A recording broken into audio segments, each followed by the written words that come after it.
Welcome to the Home Design Mentor channel. I'm California architect Steve Randel.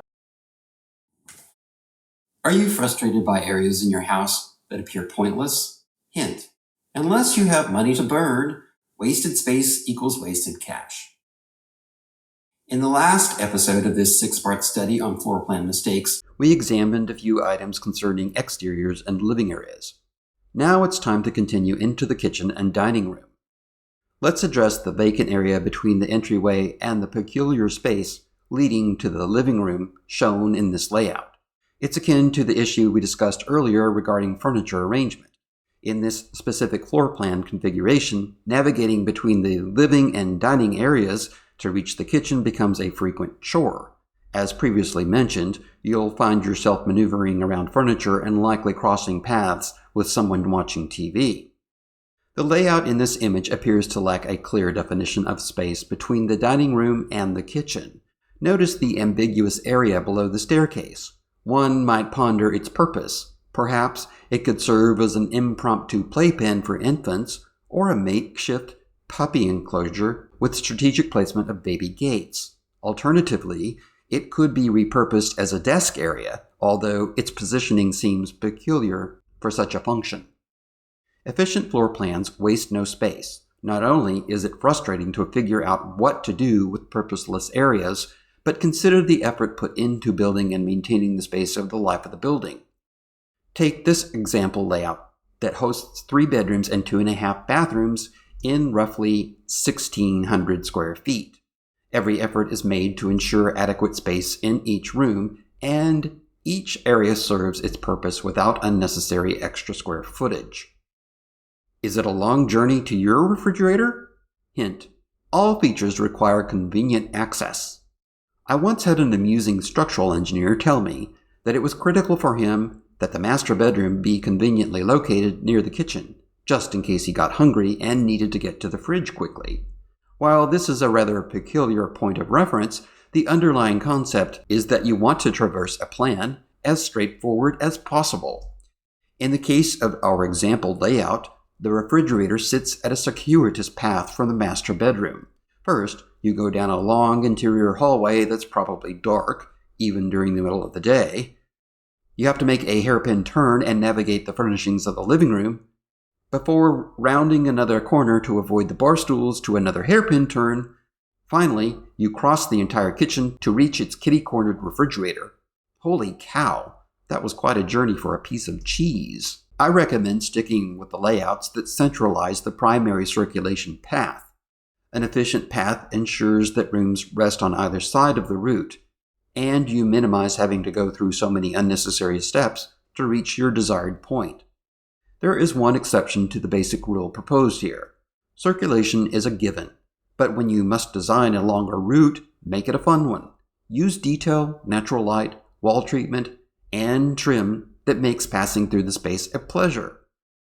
Let's return to the good layout we mentioned a few moments ago and consider the circulation area shown in green. The central section is 4 feet wide to offer more than the average interior corridor. Placing a glass front door and catching daylight from the kitchen and living room ensures illumination from 2 directions throughout the day. Plus, the good light and wide path make it a perfect place for artwork, which you can view as you pass through the space several times per day. Does your refrigerator eat too much? Hint: beware of poorly dimensioned appliances. Watch out for the big, bulging fridge. Once you start noticing this trend, you'll see it everywhere. For a long time, refrigerators were 24 to 30 inches deep, but in the last 20 years, appliance manufacturers started making them up to 36 inches deep. If you know why this happened, tell me in the comments. Most kitchens were designed for the older, shallower fridges. Many designers still plan kitchens with a 24-inch deep cabinet next to the fridge space, but the newer, deeper fridges stick out a whole foot. To fix this, either find a fridge that fits your space or design a deeper space for it. Manufacturers still make shallower models, but they are more expensive, especially built-in refrigerators. The built-ins fit perfectly with the cabinets and look great, but they cost a lot, sometimes over $10,000 per unit. Does a dead-end room give you palpitations? Hint: never get kidnapped by a bad design again. Tying into the circulation theme is dead-end rooms that you can only reach by going through another room. While this might be great for interventions or interrogations, you want your living areas to feel more inviting and flexible. Walking through the kitchen to get to the dining area is awkward. You have to interrupt the cook, and then you feel cramped in such a tight space. Kitchens, dining rooms, and living rooms work best when there is more than one way to enter and exit. At least two places to circulate through the space, either around furniture or architectural features, make a big difference. The preference for open concept great rooms confirms the desire for living spaces to feel unconstricted. Both of these layouts offer a lot of flexibility in furniture arrangement and flow. While the plan on the left is more generously proportioned, the concept still plays well on the layout with the smaller square footage. Do strange angles and inaccessible nooks disturb you? Hint: don't let purposeless geometry keep you up at night. Next, let's talk about this strangely shaped pantry closet.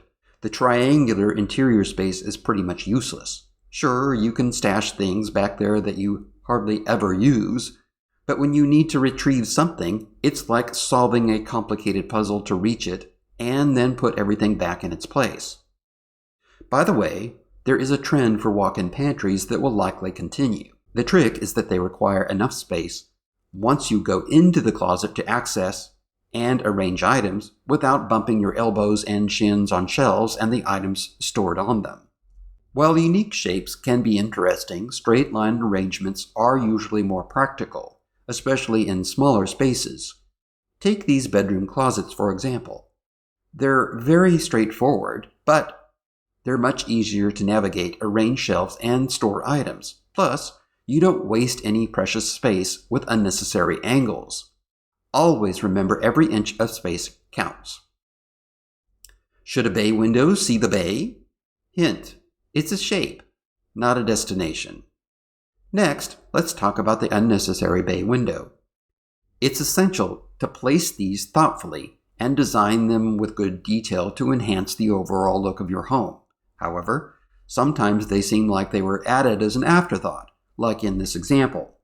Here, the bay window doesn't fit in with anything else in the design. Overall, the house suffers from these mistakes, and the bay window doesn't improve the chaotic look of the building. The gable-peaked vents look odd, and the windows are all different sizes and shapes, which doesn't create a cohesive look. The dormer on the second story feels forced, and the multicolored brick and asphalt shingles make the house look dull without definition between the walls and the roof. The small section of brown siding in the middle also appears out of place. It's essential to keep your design efficient and straightforward, unless there's a good reason for adding angles. Angles should enhance the design and not just be thrown in randomly. They can also make it harder to arrange furniture. Your design should match the style you're going for, and consistency is key. Think of it like picking out an outfit. You wouldn't wear clothes with clashing colors, right? The same goes for your home design. Be sure to click the like icon below the video and then subscribe to the channel if you have not already done so. To avoid other floor plan mistakes and learn more tips and tricks regarding curb appeal and primary entrance, watch part 3 of this series by clicking the video icon you see on your screen now. Just hover your mouse cursor over the small boxed image and click it. Build your happy home.